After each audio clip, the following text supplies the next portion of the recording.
let me share with you my very first experience when it came to the rules. So 2011, January of 2011, I had an amendment to introduce for a bill that was running. Even though I have headed up 4 companies over 28 years, I was a little nervous because I know that the ritual of the body is, there's protocol to follow, there's procedure to follow. I didn't want to screw up on day one.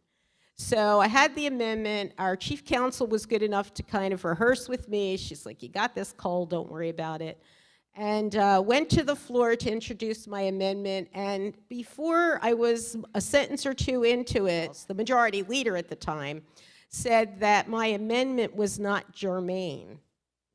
Now, this amendment was absolutely, positively, beyond a doubt related to the bill and the piece of legislation that was being considered. So before I could even withdraw the amendment, the body had voted on the germaneness of my amendment, and it was voted down. Big surprise. So I sat back down, whipped out my rule book, which of course by that day had not really studied or read, and looked up the rule on germaneness. There is a rule that speaks to germaneness.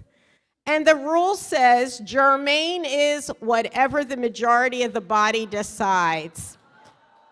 That as of midnight last night, all legislation that was pending is now gone and has to be reintroduced.